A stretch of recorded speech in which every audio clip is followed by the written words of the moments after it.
नमस्कार। कार्यक्रम अर्थचक्रमा यहाँलाई स्वागत छ। म रञ्जन झा। दर्शकवृन्द, चितवन भन्ने बित्तिकै आम मानिसको मस्तिष्कमा आउने पहिलो कुरा भनेको राष्ट्रिय निकुञ्ज नै हो। निकुञ्जकै कारण चितवन स्वदेशी र विदेशी पर्यटकको रोजाइको केन्द्र पनि बनेको छ। तर कोरोना महामारीका कारण चितवनको पर्यटकीय गतिविधि लामो समयसम्म ठप्प रह्यो। पछिल्लो केही दिन यता त्यहाँको पर्यटकीय गतिविधि बिस्तारै सुरु भएको छ। तर व्यापारीको एक्लो प्रयासले चितवनको पर्यटन पूर्ववत अवस्थामा फर्कने स्थिति भने छैन। आजको कार्यक्रममा हामी सुस्त गतिमा रहेको चितवनको पर्यटनलाई अघि बढाउन सरकार र निजी क्षेत्रले निर्वाह गर्नुपर्ने भूमिकाका बारेमा कुराकानी गर्नेछौँ। र कुराकानीका लागि हामीसँग हुनुहुन्छ क्षेत्रीय होटल सङ्घ चितवनका निवर्तमान अध्यक्ष सुमन घिमिरे।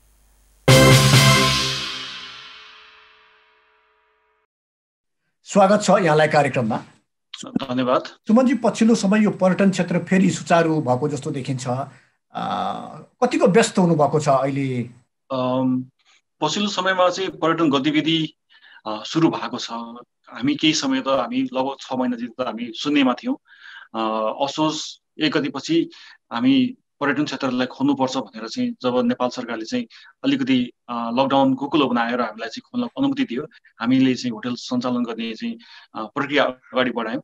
र अहिलेको अवस्थामा चाहिँ पहिलाको अवस्था हेरेर चाहिँ धेरै सुधार भएको छ।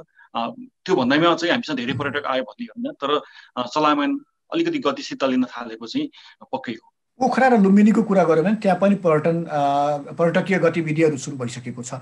चितवनको अहिले कुरा गऱ्यो भने ठ्याक्कै कस्तो पाउनु भएको छ? कस्ता पर्यटकहरू कहाँबाट आइरहेछन्? अहिले चितवनमा चाहिँ हामी कहाँ चाहिँ पर्यटकको सङ्ख्या चाहिँ आन्तरिक पर्यटक नै हामीसँग हुनुहुन्छ। अहिले बाह्य पर्यटक आउन सक्ने अवस्था छैन। र भारतीय पर्यटकहरूको जुन चाहिँ हाम्रो नेपाली पर्यटनमा चाहिँ महत्त्वपूर्ण हिस्सा राख्नुहुन्छ, उहाँहरू पनि यो बोर्डरको कारणले चाहिँ आउन सक्नु भएको छैन। र अहिले हामीसँग जो जति पर्यटक हुन्छ हामी नेपालीहरू नै हौँ। अहिले विशेष त काठमाडौँ, पोखरा लगायतका क्षेत्रहरूबाट चाहिँ पर्यटक चाहिँ सौराहा, चितवन आउने हामीले पाएका छौँ। र ती मध्ये पनि हामीले अझ बढी यङ क्राउडहरूलाई चाहिँ जो चाहिँ कलेज पढ्ने चाहिँ हाम्रा चाहिँ पर्यटक भाइ बहिनीहरू बढी मात्रामा चाहिँ आएका पाएका छौँ। र पारिवारिक रूपमा चाहिँ जुन बच्चा बच्ची लिएर घुम्ने क्रम चाहिँ अलिकति बिस्तारै सुधार भएको छ। लाग्छ कि कोरोनाको कारणले चाहिँ अलिकति अझै पनि डर भए त्रास चाहिँ हामीमा अझै पनि जीवित छ। त्यही भएर पनि हामी चाहिँ एकदम खुलमखुला रूपमा चाहिँ पर्यटक भएर घुम्न सक्ने अवस्था चाहिँ अझ सृजना भइसकेको छैन जस्तो मलाई लाग्छ। विगतका यदि हामीले पर्यटकको कुरा गर्ने भने चितवन आउने विगतका पर्यटकहरू र यसपालि जुन चितवनमा अहिले जुन आइरहेका पर्यटकहरू छन्, यिनीहरूको व्यवहारमा, यिनीहरूको सोचमा, यिनीहरूको मागमा चाहिँ कतिको फरक पाउनु भएको छ वा त्यति खासै कुनै फरक छैन के? छ। अब अहिले आउने पर्यटकले चाहिँ सुरुमा चाहिँ हामीलाई फोन गर्नुभयो अथवा हामीलाई चाहिँ यहीँ आएर सोध्नुभयो भने सबभन्दा महत्त्वपूर्ण कुरा उहाँले सोध्ने कुरा चाहिँ तपाईँको होटेलमा चाहिँ यो कोरोनाको चाहिँ जुन चाहिँ यो एउटा चाहिँ प्रोटोकल चाहिँ तपाईँहरूले लागू गर्नु भएको छ कि छैन यो होटल सञ्चालन प्रक्रियाको भनेर चाहिँ सोध्ने चाहिँ क्रम हामीले पाएका छौँ। त्यो भनेको जस्तै हामीले हाम्रा होटलमा स्टाफहरूलाई चाहिँ सेनिटाइज मास्क अथवा उहाँहरूको प्रोपर सेनिटाइजेसन रुमहरूको चाहिँ प्रोपर सेनिटाइजेसन भएको छ कि छैन भन्ने कुरामा चाहिँ प्रत्येक गेस्टले चाहिँ त्यो कुराको चाहिँ जानकारी राख्न चाहनुहुन्छ। र सकेसम्म उहाँहरूलाई चाहिँ के चाहना हुन्छ भने हामीले जुन चाहिँ नेपाल सरकारले चाहिँ एउटा कोठा चाहिँ 72 घण्टासम्म चाहिँ प्रयोगमा नल्याउने भनेर जुन चाहिँ एउटा प्रोटोकल बनाएको छ, त्यो प्रोटोकलमा चाहिँ हामी बाँधिएका छौँ कि छैनौँ भन्ने कुरा चाहिँ उहाँहरूले चाहिँ त्यो कुरा सोध्नुहुन्छ। र कतिपय ग्राहकहरू त यहीँ आइसकेपछि पनि उहाँहरूकै अगाडि चाहिँ रुम सेनिटाइज गरेर हामीले दिनुपर्ने अवस्था पनि रहन्छ। र त्यो भनेको आफूमा चाहिँ हेल्थ एन्ड हाइजिनको कुरामा चाहिँ बढी भन्ने कुरा केन्द्रित हुनुहुन्छ अहिलेको पर्यटकहरूको चाहिँ। त्यसरी चाहिँ एउटा बानी चाहिँ आएको छ। पहिला आउने पर्यटकहरूमा चाहिँ त्यो कुरा हुन्थेन, किनकि नर्मली कोठाहरू सफा भए पुग्थ्यो। तर अहिले चाहिँ सेनिटाइज हुनुपर्छ, त्यहाँ चाहिँ हामीलाई कोरोना लाग्नु हुँदैन अथवा हामीले चाहिँ हामी आउँदाखेरि चाहिँ कोरोना लिएर फर्किन्छौँ कि भन्ने खालको त्रास चाहिँ पर्यटकमा चाहिँ अझै पनि रहेको चाहिँ हामीले पाएका छौँ। आश्वस्त कसरी बनाइरहनु भएको छ तपाईँहरूले? तपाईँ निवर्तमान अध्यक्ष पनि हुनुहुन्छ क्षेत्रीय होटल सङ्घ चितवनको। तपाईँकै होटल र तपाईँको क्षेत्रमा भएको होटलहरूको कुरा गर्दाखेरि आश्वस्त चाहिँ तपाईँहरूले कसरी बनाउँदै हुनुहुन्छ? हामीले नेपाल सरकारले चाहिँ जारी गरेको प्रोटोकल हामीले चाहिँ पूर्ण रूपमा पालना गरेका छौँ। र हाम्रा क्षेत्रीय होटल सङ्घ चितवनमा आबद्ध होटलहरूलाई पनि हामीले त्यो प्रोटोकल चाहिँ हामीले चाहिँ मा रहन चाहिँ हामीले आग्रह गरेका छौँ। र धेरै सबै जस्तो होटलले चाहिँ त्यो प्रोटोकललाई पालना गर्नुभएको छ। जस्तै हामीले प्रत्येक होटलको चाहिँ मुख्य गेटमा चाहिँ हामीले चाहिँ सेनिटाइजेसनको चाहिँ केही कहीँ अटोमेटिक सेनिटाइजेसन कहीँ चाहिँ म्यानुअल सेनिटाइजेसनको कुराहरू हामीले राखेका छौँ र हाम्रा आउने पर्यटकलाई ज्वरो नाप्ने हामीले चाहिँ थर्मोमिटरबाट चाहिँ ज्वरो नाप्ने काम गरेका छौँ र हाम्रा प्रत्येक स्टाफले चाहिँ मास्क लाउनुपर्छ भनेर हामीले चाहिँ अनिवार्य रूपमा मास्क र फेस सिल्डको व्यवस्था गरेका छौँ र आउने पर्यटकलाई पनि मास्क बिना चाहिँ हामीले प्रवेश निषेध गरेका छौँ। अब चितवनको पर्यटकीय गतिविधिको कुरा गर्ने भने त्यहाँ जिप सफारी, हात्ती सफारी लगायतका क्यानोइङ लगायतका, त यो सबै भनेको त अलिकति समूहमै गरिने कुरो हो। यसलाई कसरी तपाईँहरूले अहिले अगाडि बढाइरहनु भएको छ? अहिले हामी कहाँ चाहिँ हात्ती सफारी, जिप सफारी लगायतका सम्पूर्ण सफारीका कार्यक्रमहरू पूर्ण रूपमा सञ्चालनमा आइसकेका छन्। अब हामीले कोभिडको यो कारणले चाहिँ अब सफारी पर्यटनलाई चाहिँ अलिकति सुरक्षित बनाउनको निम्ति चाहिँ त्यहाँ चाहिँ अब हामीले हात्ती सफारीमा चाहिँ सकेसम्म हामीले चाहिँ पर्यटकहरूलाई चाहिँ आफ्नो परिवार जोसँगै आउनुभएको छ उहाँलाई एकै रूपमा चाहिँ चढ्ने व्यवस्था गरेका छौँ र जिप सफारीमा चाहिँ अब जुन चाहिँ अब फेस के मास्क लगाएर अनिवार्य रूपमा जिपमा चाहिँ चढ्नुपर्ने सेनिटाइजेसन गर्नुपर्ने जस्ता कुराहरूलाई पनि ध्यान दिएका छौँ र अरू अरू पर्यटकीय गतिविधिहरूको कुरा गर्दाखेरि पनि हामीले चाहिँ जुन चाहिँ मिनिमम रूपमा चाहिँ हामीले चाहिँ सुरक्षित रहन सक्छौँ त्यस्ता कुरालाई ध्यान दिएका छौँ। अब आइसोलेसन अब अलिकति यो जुन चाहिँ जसरी नेपाल अब अहिले एयरलाइन्समा पनि सँगसँगै बसेर चाहिँ हिँड्न सक्ने व्यवस्था भइसकेको छ, बसमा पनि सँगै ट्राभल गर्न सक्ने व्यवस्था भइसकेको छ, ती कुरालाई चाहिँ खासै हामीले चाहिँ स्ट्रिक्टली चाहिँ अब त्यो दूरी मेन्टेन गर्नको निम्ति चाहिँ खाली राख्ने चाहिँ चलन चाहिँ हामीले गरेका छैनौँ, तर चाहिँ मास्क लगायतका कुराहरू चाहिँ अनिवार्य रूपमा लाउनु पर्ने व्यवस्था चाहिँ गरेका छौँ। पर्यटन क्षेत्रको कुरा गर्दाखेरि बृहत क्षेत्र हो। यसमा होटल, रेस्टुरेन्ट, ट्राभल, ट्रेक, साहसिक खेलकुद लगायत धेरै कुरा, कृषि, यी सबै कुरा जोडिन आउँछन् त्यहाँ। त्यही पनि विशेष गरी तपाईँहरूको खास गरिकन यो होटल क्षेत्रको कुरा गर्दाखेरि, होटल रिसोर्टको कुरा गर्दाखेरि यस क्षेत्रका व्यवसायीहरूले अहिले भोगिरहेको समस्या चाहिँ के? हामीलाई लागेको चाहिँ सबैभन्दा पहिलो प्रभाव परेको क्षेत्र नै पर्यटन क्षेत्र हो र सबैभन्दा पछिल्लो समयमा रिकभर हुने क्षेत्र पनि पर्यटन क्षेत्र नै हो र अहिले हामीहरू एकदमै नराम्रो अवस्थामा गुज्रिएका छौँ किनकि हाम्रो पर्यटन गतिविधि सुचारू हुँदाखेरि पनि हामीले चाहिँ सोचे जस्तो पर्यटकको सङ्ख्या चाहिँ आवागमन हुन सकेको छैन। अब विशेष त हामीलाई चाहिँ जुन चाहिँ हामीले बैङ्किङ संस्थाहरूबाट लिएका ऋणहरूको ब्याज तिर्नुपर्ने जुन चाहिँ ब्याङ्कले चाहिँ ताकेदा गरिरहेको छ र नेपाल सरकारले चाहिँ यो रिफाइनेन्सिङको कुराहरू ल्याएको थियो, त्यो कुराहरूमा पनि हामीले चाहिँ सजिलो रूपमा चाहिँ त्यसको चाहिँ सहुलियत हामीले पाउन सकेका छैनौँ। भन्दाखेरि चाहिँ अब सुलभ कर्जा दरमा चाहिँ हामीले चाहिँ व्यवस्था पर्यटन क्षेत्रले चाहिँ ब्याज पाउने कुरा गरिएको थियो, तर अहिले हामी यहाँ चितवनको कुरा गर्ने भने हामी धेरैभन्दा धेरै व्यवसायहरू चाहिँ ब्याङ्कतिर धाएर चाहिँ कसरी चाहिँ यो सहुलियत दरको ब्याजमा चाहिँ हाम्रो चाहिँ पर्यटन क्षेत्रले पाउन सक्छ ब्याज भनेर चाहिँ हामी अहिले पनि हामी चाहिँ ब्याङ्क धाइरहेका छौँ।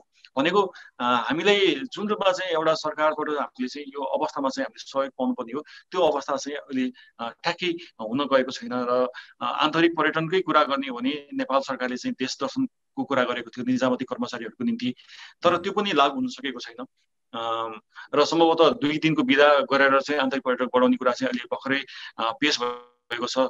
सम्भवतः त्यो 2 दिनको बिदा भन्ने कार्यक्रम चाहिँ अब लागू भयो भने केही मात्रामा चाहिँ आन्तरिक पर्यटकको सङ्ख्या चाहिँ वृद्धि हुन सक्छ जस्तो मलाई लाग्छ। जुन यो सहुलियत कर्जाको कुरो गर्नुभयो या यस्ता किसिमका जुन सहुलियतका कुराहरूको आयो, यो त सरकारले नीति बनाइसक्या हो, फेरि यो ब्याङ्क धाइराख्नु पर्ने कारण चाहिँ के?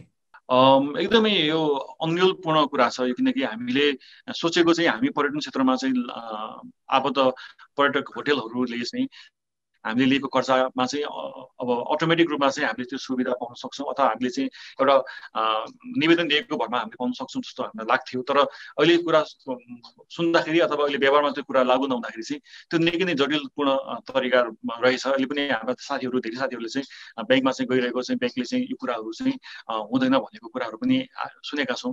त्यसमा चाहिँ केही नियमहरू पक्कै बाँधेका छन् होला, तर पनि समग्र सरस्वती भन्दाखेरि चाहिँ अब पर्यटन क्षेत्रमा चाहिँ लगानी दिएको छ भने यदि पर्यटन क्षेत्रको निम्ति चाहिँ कर्जा दिएको छ भने ती कर्जाहरू चाहिँ अटोमेटिक रूपमा चाहिँ त्यसले चाहिँ सहुलियत कर्जा ब्याज दरमा पाउनु पर्ने जस्तो मलाई लाग्छ।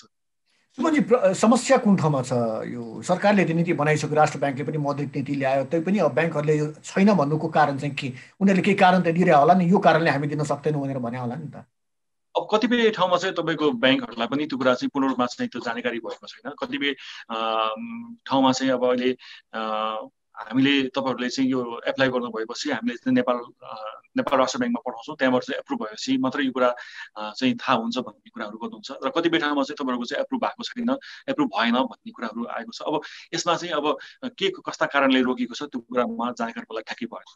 सुमनजी, हामीले ठुला व्यवसायीको बारेमा कुरा गऱ्यौँ, ठुला होटल व्यवसायको बारेमा कुरा गऱ्यौँ। पर्यटन क्षेत्रको कुरा गर्दाखेरि धेरै साना व्यवसायीहरू पनि त्यसमा जोडिएका छन्। खास गरिकन चितवनकै कुरा गऱ्यौँ भने धेरै साना साना व्यवसायीहरू पनि त्यसमा जोडिएका छन्। अब ठुला उद्योगी व्यवसायीहरूको अवस्था यस्तो छ भने साना उद्योगी व्यवसायीहरूको अवस्था चाहिँ कस्तो छ अहिले, खास गरी चितवनकै मात्र? साना होटलहरूलाई पनि अब अवस्था चाहिँ गाह्रो नै छ। ब्याङ्कका कुराहरू चाहिँ नभए पनि उहाँहरूको दैनिक जीवन जुन चाहिँ पर्यटक आएर चल्ने अवस्था थियो त्यो अवस्था चाहिँ ठ्याक्कै चाहिँ अहिले चाहिँ सञ्चालनमा नहुँदा चाहिँ गाह्रो भएको छ। तथापि ठुला होटलको तुलनामा उहाँहरूको चाहिँ अवस्था अलिकति सजिलो मैले देखेको छु, किनकि त्यहाँ चाहिँ स्टाफहरू कम छन्, त्यहाँ चाहिँ दैनिक खर्चहरू कम हुन्छन्। त्यही भएर पनि अहिले पनि हामीले चाहिँ सौरा क्षेत्रमा चाहिँ देखिरहेको एउटा अवस्था के छ भने ठुल्ठुला महँगा होटलहरूभन्दा मजुला होटलहरूमा चाहिँ पर्यटकको सङ्ख्या चाहिँ अलिकति केही मात्रामा चाहिँ राम्रो भएको मैले पाएको छु। त्यस्तो भनेको चाहिँ के हो भने ठ्याक्कै अब मजुला होटलमा चाहिँ धेरै पर्यटक आए भन्न खोजेको होइन, तर ठुला होटलहरूभन्दा अहिले चाहिँ पर्यटकको चाहिँ बढी चाहिँ मजुला होटलतिर चाहिँ बढी चाहिँ आकर्षण भएको पाएको छु र उहाँहरूको चाहिँ अवस्था केही मात्रामा चाहिँ अहिले चाहिँ यो लकडाउनको समाप्तिपछि पर्यटन क्षेत्र खोलेपछि चाहिँ केही मात्रामा पनि उहाँलाई चाहिँ थप यो सहयोग चाहिँ पक्कै पुर्याएको छ। सुमनजी, अब के लाग्छ, अब नेपालको पर्यटन, यो कुरा हामी गर्दैछौँ, न त कोरोना पछिको नभनौँ, कोरोनाको सङ्क्रमण अझै पनि छँदैछ, यो रोकिएको छैन, देश सङ्क्रमितको सङ्ख्या अझै पनि बढी नै रहेको छ। तर अब पर्यटन चाहिँ कस्तो हुनेछ, के लाग्छ तपाईँलाई?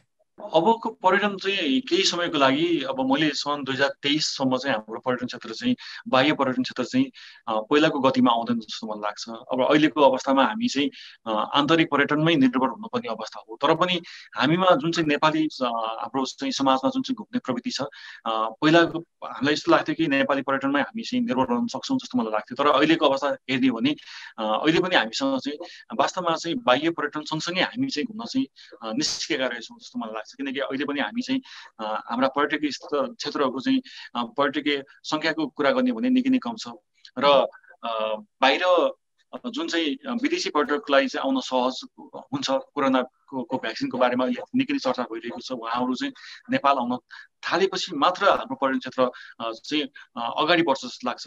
तर यो 2 वर्षको समय सन् 2021 र 22 चाहिँ हामी जसो चाहिँ एउटा यो रिभाइभल भन्दा पनि सर्भाइभलको निम्ति चाहिँ हामी चाहिँ आन्तरिक पर्यटनमै निर्भर रहनुपर्छ र हाम्रा कार्यक्रमहरू चाहिँ आन्तरिक पर्यटन मैत्री अथवा आन्तरिक पर्यटनलाई चाहिँ धेरैभन्दा धेरै आन्तरिक पर्यटक ल्याउनको निम्ति चाहिँ हामीले कार्यक्रमहरू गर्नुपर्छ जस्तो मलाई लाग्छ। सुमन चाहिँ हामी बाह्य पर्यटकको बारेमा कुरो गरेर थियो। बाह्य भन्दाखेरि हामीले कुन ठाउँकोलाई अलिकति प्राथमिकतामा राखिरहेको छौँ? जस्तै हामी कहाँ आउने हेऱ्यो भने भारतबाट सबभन्दा बढी पर्यटक आइरहेछन्, त्यसपछि चीनबाट, र त्यसपछि हामी अमेरिका र युरोपतिरबाट। कुन देशको पर्यटकलाई हामीले अहिले चाहिँ बढी प्राथमिकतामा राख्नुपर्ने हुन्छ, खास गरिकन अहिलेको यो? नेपालले बाह्य पर्यटकको कुरा गर्ने बित्तिकै मैले भन्न खोजेको बाह्य पर्यटक चाहिँ भारतीय पर्यटक र चिनिया पर्यटक नै कुरा गरिरहेको छु। किनकि हामीसँग खुला सीमा रहेको चाहिँ पर्यटन क्षेत्रको चाहिँ मुख्य हिस्सा राख्ने भारतीय पर्यटक चाहिँ सीमाहरू खुल्ने बित्तिकै आउने चाहिँ मैले चाहिँ देखेको छु। र सँगसँगै चिनिया पर्यटकहरू पनि नेपालको लागि चाहिँ महत्त्वपूर्ण चाहिँ पर्यटकीय पर्यटक मानिन्छन्। त्यही भएर पनि जब चाइनाले चाहिँ चिनले चाहिँ यो नेपाल भ्रमणको लागि चाहिँ खुला गर्यो भने हामीले चाहिँ दुईटा देशको चाहिँ भारत र चीनको पर्यटक चाहिँ हाम्रो नेपालमा चाहिँ सुरुको वर्षहरूमा चाहिँ उल्लेख्य मात्रामा देख्न सक्ने पर्यटकहरू ती देशका हुन् र त्यसपछि अमेरिका युरोपका कुराहरू त सँगसँगै बिस्तारै वृद्धि पक्कै हुनेछ। यो समय आइसकेको हो कि हामीले ती पर्यटकहरूलाई आकर्षित गर्नको लागि आफ्नो कार्यक्रम सुरु गर्ने समय आइसक्या हो, बेला भइसक्या हो, वा अहिले हामीले मात्रै अहिले बढी जोड दिनुपर्ने हुन्छ? अब अहिले भर्खरै हामीले चाहिँ विदेशी पर्यटकलाई ल्याउन सक्ने अवस्था ठ्याक्कै अब हामीले चाहँदैमा पनि त्यो आउन सक्ने अवस्था चाहिँ छैन। किनकि हामीले चाहिँ अब अहिले नेपालभन्दा बाहिरका चाहिँ पर्यटकहरूलाई चाहिँ जस्तै हामीले चाहिँ युरोप अमेरिकाका पर्यटकहरूलाई चाहिँ अहिले हामीले चाहिँ आउनको निम्ति आग्रह गरेर हामीले विभिन्न कार्यक्रम ल्यायौँ भने पनि उनीहरू चाहिँ अहिले आउन सक्ने अवस्था छैन। किनकि हामीसँग चाहिँ नेपाल आउँदाखेरि चाहिँ नेपाल सुरक्षित छ, नेपालमा चाहिँ केही कदाचित केही कोरोनाको कुराहरू भइहाल्यो भने त्यसलाई चाहिँ सुरक्षित तरिकाले हामीले चाहिँ सेवा दिन सक्छौँ भन्ने खालको चाहिँ अनुभूति गराउन निम्ति हामीसँग केही त्यस्ता कार्यक्रमहरू अथवा त्यस्ता हस्पिटलहरू हामीसँग हुनु पर्यो पर्यटकको निम्ति। मुख्यतः अहिलेको निम्ति 1 वर्षको को निम्ति चाहिँ कम्तीमा हामीले चाहिँ आन्तरिक पर्यटनमै जोड गरेर हाम्रा नेपाली दाजुभाइ तथा दिदीबहिनीहरूलाई चाहिँ नेपाल चिनौँ नेपाल घुमौँ भन्ने खालका नाराहरू दिएर चाहिँ आन्तरिक पर्यटनमै जोड गऱ्यौँ भने चाहिँ बिस्तारै जुन चाहिँ विदेशी पर्यटकहरू आउने क्रम चाहिँ बिस्तारै बढ्छ। त्यसपछि चाहिँ स्वतः रूपमा चाहिँ हामी अरू विदेशीहरूलाई पनि ल्याउन सक्ने अवस्था रहन सक्छ। पछिल्लो समयको हामी कुरा गर्ने भने जस्तै बहरेनको राजकुमार आउनुभएको थियो, त्यस्तै कतारको पनि राजकुमार आउनुभयो भनेपछि हाम्रो त पर्यटनको विविध क्षेत्र छ। ती जुन अलिकति जस्तै माउन्टेनिङ हुन सक्ला, यस्ता खालका पर्यटनलाई अलिकति हामीले बढी प्रचार प्रसार गर्न सक्यो भने यो बढाउन सकिने अवस्था छैन अहिले? नेपालको कुरा गर्दाखेरि नेपाल चाहिँ विभिन्न देशहरूको लागि चाहिँ प्रमुख एकदमै आकर्षणको देश नेपाल रहेको छ र पक्कै पनि नेपालमा चाहिँ यस्ता चाहिँ विभिन्न व्यक्तिहरूको भ्रमणले चाहिँ नेपालको लागि चाहिँ एउटा मार्केटिङको निम्ति चाहिँ निकै नै राम्रो काम गरेको छ र हामीले नेपाललाई चाहिँ हिमालको देश भनेर चाहिँ जुन चाहिँ विदेशमा चाहिँ चिनेका छौँ, त्यो हिसाबले चाहिँ अझ प्रचार प्रसार गर्नको निम्ति यस्ता चाहिँ महान व्यक्तिहरूलाई चाहिँ अझ हामीले चाहिँ नेपाल घुम्नको निम्ति आग्रह गरेर चाहिँ ल्याउन सक्यौँ भने पक्कै पनि हामी कहाँ चाहिँ त्यो क्षेत्रका मानिसहरू चाहिँ आउन सक्ने चाहिँ सम्भावना छ। अब अहिलेको अवस्था हामीले भन्यो भने कोरोनाको जोखिम छँदैछ, अहिलेसम्म सङ्क्रमण बढेकै छ। तर यस्तो अवस्थामा निश्चित रूपमा एउटा जुन समूहमा हुने खालको टुरिज्म थियो त्यसमा सम्भवतः कमी आउला। तर जुन एउटा के भने सेपरेट भएर हुने खालको जुन टुरिज्म छ, जस्तै अब माउन्टेनिङको अघि नै हामीले कुरो गर्यौँ, यस्ता कुराहरूलाई त हामी अलिकति प्रचार प्रसार गऱ्यौँ, नेपाल सुरक्षित छ भन्ने म्यासेज दिन सक्यो भने त यसलाई त बढाउन सकिन्छ। तर यसको लागि चाहिँ सरकारको भूमिका चाहिँ के गर्नुपर्ने हुन्छ यहाँ र निजी क्षेत्रको भूमिका चाहिँ के हुनुपर्ने हुन्छ? निश्चय नै हामीले मास टुरिज्मलाई चाहिँ अहिले भर्खरै ल्याउन सक्दैनौँ। तर अब हजुरले भने जस्तै यो एउटा इन्डिभिजुअल टुरिज्मको निम्ति हामीले चाहिँ काम गर्न सक्छौँ। नेपाल यसै पनि नेपाल हिमाल आरोहणको निम्ति प्रख्यात छ, विभिन्न सफारीको निम्ति प्रख्यात छ। त्यसको निम्ति अब पक्कै पनि नेपाल पर्यटन बोर्ड जसले चाहिँ नेपालको चाहिँ प्रचार प्रसारको लागि चाहिँ लामो समयदेखि काम गरिरहेको छ, नेपाल पर्यटन बोर्डले चाहिँ यसमा चाहिँ विशेष भूमिका खेल्छ जस्तो मलाई लाग्छ। र नेपाल पर्यटन बोर्डले पनि आफ्ना कार्यक्रमहरू डिजिटल मार्केटिङ लगायतका चाहिँ कार्यक्रमहरूलाई चाहिँ यो वर्ष चाहिँ विशेष जोड दिएको छ।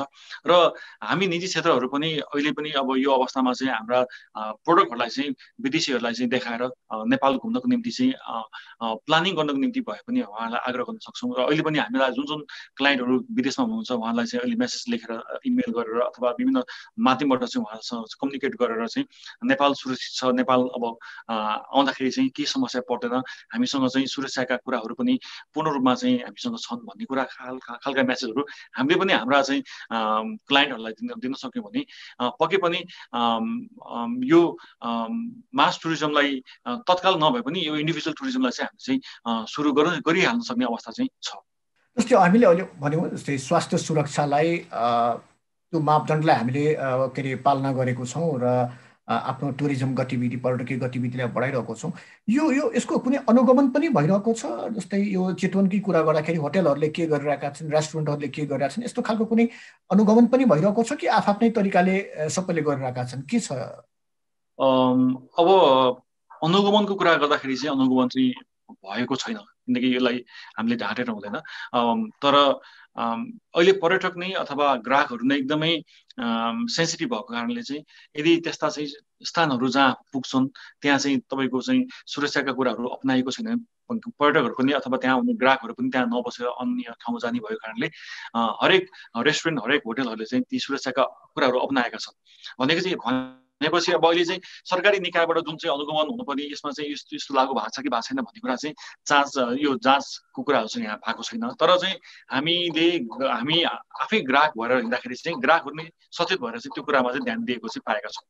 नेपालको कुरा त हामीले गऱ्यौँ, अन्य मुलुकहरूले चाहिँ के गरिरहेछन्? खास गरिकन अलिकति पर्यटनलाई बढी प्राथमिकतामा राखेका देशहरू जुन छन् उनीहरूले चाहिँ आफ्नो पर्यटनलाई अघि बढाउन अहिले के गरिरहेछन्? अब मैले केही दिन अगाडि पढेको थिएँ, मालदिप्स ले चाहिँ पर्यटन चाहिँ फेरि जगाउनको निम्ति चाहिँ भारतीय सेलिब्रिटीहरूलाई चाहिँ मालदिप्स घुमाएर चाहिँ पठाउने काम गरेको रहेछ। किनकि त्यहाँ चाहिँ भारतीय सेलिब्रिटीहरू आइरहँदाखेरि उहाँहरूले चाहिँ ट्विट गर्दा इन्स्टाग्राममा चाहिँ अथवा फेसबुकहरूमा पोस्ट गर्दाखेरि चाहिँ त्यो कुराहरू चाहिँ विभिन्न लार्ज ठुलो सङ्ख्या भारतीय जनताहरूमा पुग्ने भएको कारणले चाहिँ त्यसरी गरेको रहेछ। अब हामी पनि नेपालले पनि सकिन्छ भने अब भारतीय सेलिब्रिटीहरू अथवा हाम्रै देशका चाहिँ अब आन्तरिक पर्यटन प्रबन्धनको निम्ति हामीले नेपालकै कलाकारहरूलाई पनि प्रयोग गर्न सक्छौँ। विभिन्न ठाउँमा चाहिँ घुम्न पठाएर चाहिँ त्यहाँ गएर चाहिँ जस्तै कुनै हामी नेपालका चाहिँ राम्रा कलाकारलाई चाहिँ चितवन ल्याएर चाहिँ हात्ती सफारी गराएर अथवा डुङ्गा सफारी गराएर चाहिँ हामीले त्यो फोटोहरू चाहिँ प्रचार प्रसार गर्न सक्यो भने पक्कै पनि नेपालीहरूमा पनि त्यो घुम्ने चाहिँ चाहना बढ्न सक्छ। यस्ता कुराहरू चाहिँ हामीले जोड दिन सक्छौँ। हामीले नेपालको पर्यटनकै बारेमा कुरो गऱ्यौँ भने करिब देशको कुल गार्हस्थ उत्पादनमा 8%भन्दा बढी योगदान छ यस क्षेत्रको र झन्डै हामीले यदि रोजगारीको कुरा गऱ्यौँ भने 10.5 लाखभन्दा बढीलाई रोजगारी दिएको छ। यो आफ्नो ठाउँमा छ, तर यसबाट कतै न कतै हरेक क्षेत्र प्रभावित भएको चाहिँ छ। अबको हामीले कुरा गर्दाखेरि यस क्षेत्रलाई साँच्चै नै जोगाउनको लागि, यस क्षेत्रमा लागेका जनशक्तिलाई जोगाउनको लागि र व्यवसायीहरूलाई पनि जोगाउनको लागि सरकारले के योजना ल्याउनु पर्ने हुन्छ? तत्कालीन के योजना ल्याउनु पर्ने, मध्यकालीन के ल्याउनु पर्ने र अलिकति दीर्घकालीन योजना चाहिँ के ल्याउनु पर्ने जस्तो लागिरहेको छ सुभाष? नेपाल सरकारले चाहिँ भर्खरै एउटा चाहिँ यो व्यवसाय पुनर्सञ्चालनको निम्ति फेरि पनि कर्जाको विषय चाहिँ ल्याएको छ। नेपाल राष्ट्र ब्याङ्क मार्फत जुन चाहिँ व्यवसाय सञ्चालनको निम्ति थप कर्जा भनेर चाहिँ एउटा चाहिँ ल्याएको छ।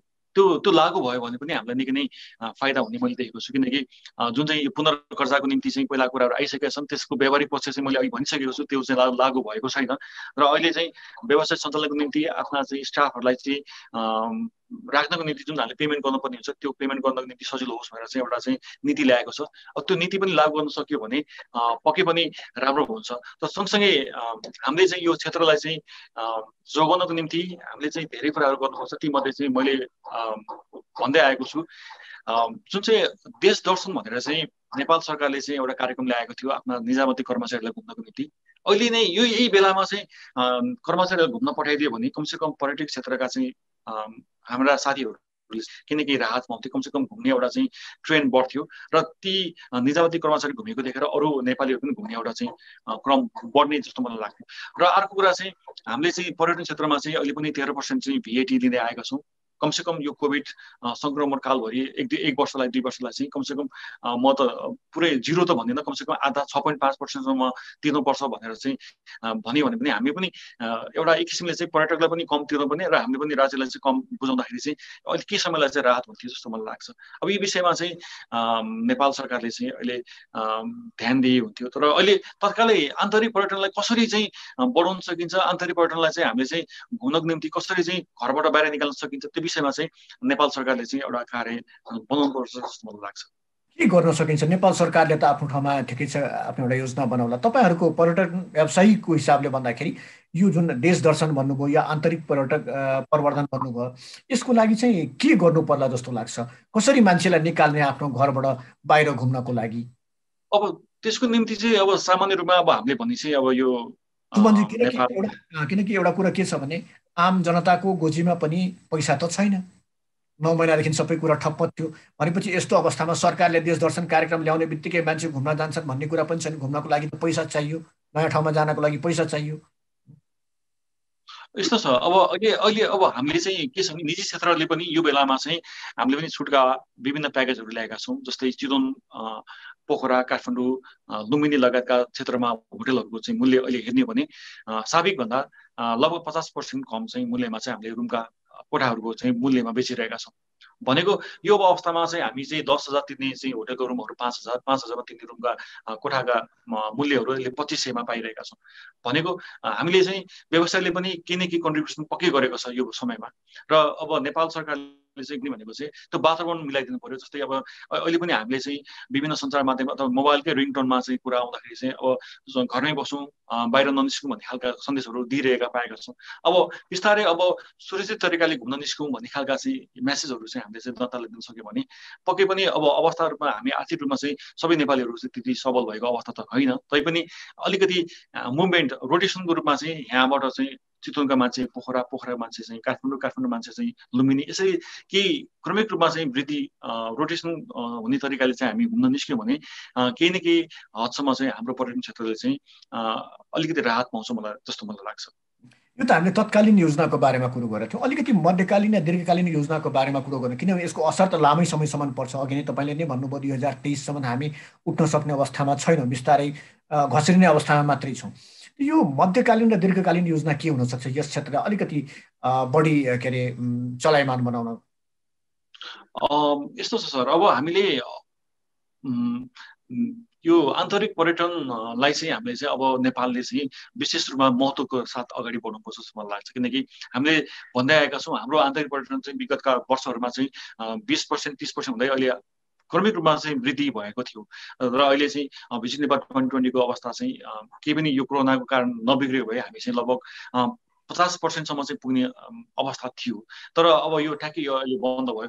अब हामीमा चाहिँ एउटा घुम्ने संस्कृतिको विकास, अब घुम्नको निम्ति चाहिँ हामीले चाहिँ विभिन्न चाहिँ भइरहेका ठाउँमा पनि नयाँ प्रोडक्टहरू ल्याउन सक्ने अथवा घुम्नको निम्ति चाहिँ सहज हुने खालका वातावरणहरू, जस्तै अब हामी रारा पुग्यौँ भने रारामा चाहिँ त्यहाँ चाहिँ उल्लेख्य मात्रामा होटेलहरू, त्यहाँ जान सक्ने गाडीका व्यवस्थाहरू लगायत कुराहरू चाहिँ हामीले ध्यान दिनुपर्छ। र अबको लङ टर्म भिजनमा चाहिँ हामीले के गर्नुपर्छ भने अब विदेशी पर्यटक नहुँदाखेरि चाहिँ हाम्रो अवस्था कस्तो, यस्तै अलि कोरोनाको काल जस्तै हाम्रो अवस्था चाहिँ नाजुक हुने रहेछ भन्ने कुरालाई चाहिँ ध्यानमा राखेर चाहिँ अब हामी चाहिँ आन्तरिक पर्यटनमै निर्भर रहनको निम्ति चाहिँ हामीले नेपाली मैत्री चाहिँ प्याकेजहरू चाहिँ निर्माण गर्नुपर्ने जस्तो देखिन्छ।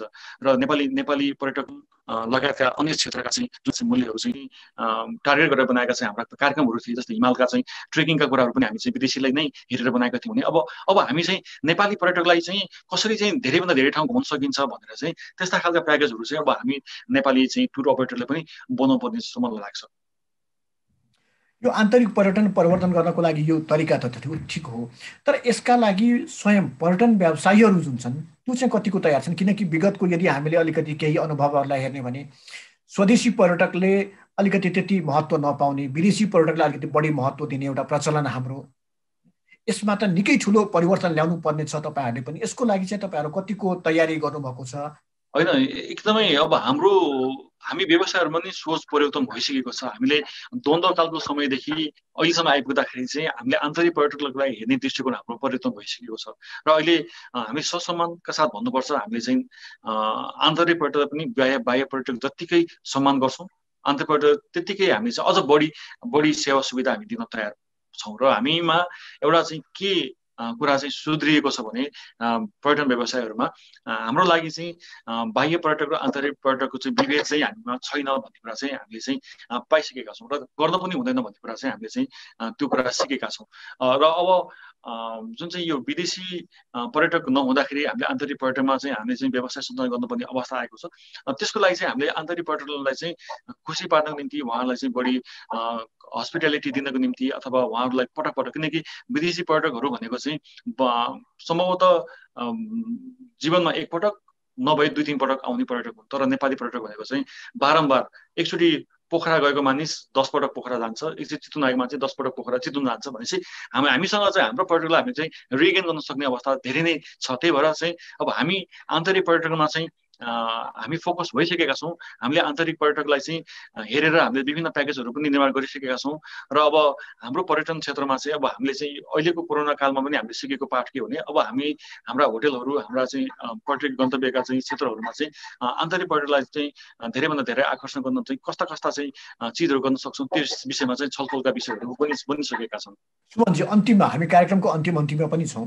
सरकारसँग के अपेक्षा राख्नु भएको छ अहिलेको अवस्थामा एउटा पर्यटन व्यवसायीको हिसाबले? नेपाल सरकारले चाहिँ अब आन्तरिक पर्यटन प्रबन्धनको निम्ति र बाह्य पर्यटनलाई सुचारू गर्नको निम्ति चाहिँ विभिन्न कार्यक्रमहरू चाहिँ ल्याइरहेको छ। त्यसमा पनि अब अहिले कार्यक्रमको घोषणा चाहिँ एकदमै भएको छ, तर चाहिँ ठ्याक्कै त्यसको चाहिँ रिजल्ट चाहिँ आउने खालको कार्यक्रमहरू चाहिँ केही पनि भएको छैन। अब हामीले भनिरहेका छौँ, हामीलाई चाहिँ अहिले जुन पिरमर्का परेको छ, अहिले हामी जुन अवस्थामा चाहिँ गुज्रेका छौँ त्यो अवस्थाबाट हामी चाहिँ माथि आउनको निम्ति चाहिँ हामीले चाहिँ खोजेको, हामीलाई चाहिँ चाहिएको कुराहरू, जस्तै अघि मैले कुरा गरेँ सहुलियत दरको चाहिँ ऋणको कुरा हामीले चाहिँ गरिरहेका थियौँ, त्यो कुरा ठ्याक्कै लागू हुनु पर्यो। नीतिमा मात्रै आएर भएन, त्यो कुरा चाहिँ व्यवसायले प्रत्यक्ष रूपमा चाहिँ एउटा सानो व्यवसायले चाहिँ ब्याङ्कमा गएर फर्म भरेको आधारमा चाहिँ उसले चाहिँ सहुलियत दरको ऋण चाहिँ पाउन सक्ने अवस्था हुनु पर्यो। र अर्को चाहिँ हामीले जुन चाहिँ अहिले मैले VAT को कुरा पनि गरेको थिएँ, हामीले चाहिँ 13% पर्यटन क्षेत्रमा लगाइरहेका छौँ। कमसेकम 1 वर्षलाई चाहिँ हो नेपाल सरकारले चाहिँ अब राजस्व कुरा आउन सक्छ, तर त्यही पनि हामी पर्यटन क्षेत्रमा चाहिँ अलिकति यसलाई चाहिँ पुनरुत्थान गर्नको निम्ति चाहिँ हामीले चाहिँ सहुलियत दियौँ भने कमसेकम अहिलेको अवस्थामा चाहिँ 6.5 मा चाहिँ हामीले पर्यटन क्षेत्रलाई VAT काट्न चाहिँ एउटा व्यवस्था मिलाइदिनु, कमसेकम त्यसको अनुसार VAT पनि उठ्न सक्थ्यो र पर्यटकले पनि तिर्दाखेरि चाहिँ धेरै पैसा तिर्नु पर्दैन। लगायतका चाहिँ यो अहिले देश यो आन्तरिक पर्यटनलाई ठ्याक्कै घुमाउनको निम्ति चाहिँ जुन चाहिँ कार्यक्रमहरू चाहिँ नेपाल सरकारले घोषणा गरेको त्यसलाई चाहिँ अहिले नै लागू गर्दा चाहिँ एकदमै उचित हुन्थ्यो। तर पछि चाहिँ जब बाह्य पर्यटक आइसकेपछि चाहिँ त्यो कार्यक्रम ल्याइयो भने चाहिँ खासै त्यति महत्त्व राख्दैन। अहिलेको अवस्थामा चाहिँ आन्तरिक पर्यटनमा जुन चाहिँ जोड दिएको छ नेपाल सरकारले त्यसलाई चाहिँ कसरी हुन्छ बढावा गर्न निम्ति ठ्याक्कै रिजल्ट ओरिएन्टेड कामहरू चाहिँ गर्नुपर्छ जस्तो मलाई लाग्छ। यो रिजल्ट ओरिएन्टेड परिणाममुखी भन्नुभयो, कसरी परिणाममुखी बनाउन सकिन्छ? यो आन्तरिक पर्यटन परिवर्तन गर्नको लागि सरकारले ल्याएको जुन योजना छ यसलाई कसरी मूर्त रूप चाहिँ कसरी दिने? अहिले हामीले भन्दै आएको चाहिँ केही समयको निम्ति चाहिँ आन्तरिक पर्यटन बिना चाहिँ हाम्रो पर्यटन क्षेत्र चाहिँ रहन सक्दैन। आन्तरिक पर्यटन हाम्रो लागि हाम्रो मेरुदण्ड हो भनेर हामी भनिरहेका छौँ। तर त्यति भन्दा पनि हामी कहाँ अहिले पनि चितवनको कुरा गर्ने भने नेपालकै कुरा मलाई थाहा भएन, तर हाम्रो चितवनको कुरा गर्दाखेरि चाहिँ 10 देखि 15% मात्रै अकुपेन्सी अहिलेको अवस्थामा छ। 10 देखि 15% चाहिँ पर्यटक एउटा चाहिँ क्षेत्रमा भएर चाहिँ हाम्रो चाहिँ होटलले चाहिँ आफ्ना स्टाफहरू यो सञ्चालनको लागि आउने खर्चहरू पनि धान्न सक्ने अवस्था रहँदैन। अब होटल बन्द गर्न पनि मिल्ने अवस्था छैन भनेको अब धेरै कमसेकम 30 देखि 40% पर्यटक चाहिँ आउनको निम्ति त कमसेकम त्यो वातावरण बनाउनको निम्ति नेपाल सरकारले चाहिँ विभिन्न मिडियाहरूमा, विभिन्न टेलिभिजन समाचारहरूमा, विभिन्न पत्र पत्रिकामा चाहिँ घुमाउँ विभिन्न ठाउँको चाहिँ विज्ञापनहरू प्रसारण गरेर घुम्नको निम्ति चाहिँ सुरक्षित छ भनेर चाहिँ यस्ता मानिसहरूलाई चाहिँ अब सुरक्षित तरिकाले घुम्नको निम्ति आह्वान गरिदियो भने पक्कै पनि मानिसलाई एउटा चाहिँ जोस जागर एउटा घुम्नको निम्ति चाहिँ त्यो आत्मबल पनि निस्किन्छ जस्तो मलाई लाग्छ। र अघि भनिएको थियो हामीसँग चाहिँ अहिलेको अवस्थामा हामी आर्थिक रूपमा चाहिँ हामी कमजोर छौँ, तैपनि केही रूपमा चाहिँ व्यवसाय सञ्चालन भइसकेको अवस्थामा हामीसँग अलिअलि भए पनि पैसा त छ, तर घुम्नको निम्ति मान्छेले चाहिँ थोरै खर्च गर्ने चाहिँ वातावरण रहन्छ र बिस्तारै त्यो रोटेसनमा गइसकेपछि त्यसले चाहिँ केही न केही चाहिँ हामीलाई राहत दिन्छ जस्तो मलाई लाग्छ। आजको छलफलमा हामीसँग हुनुहुन्थ्यो क्षेत्रीय होटल सङ्घ चितवनका निवर्तमान अध्यक्ष सुमन घिमिरे। हामी सुस्त गतिमा रहेको चितवनको पर्यटनलाई अघि बढाउन सरकार र निजी क्षेत्रले निर्वाह गर्नुपर्ने भूमिकाका बारेमा कुराकानी गरिरहेका थियौँ। हस्त कार्यक्रम अर्थचक्र आजलाई यति नै। खबरभित्रको खबरका लागि हेर्दै रहनुहोला एभी न्युज खबर।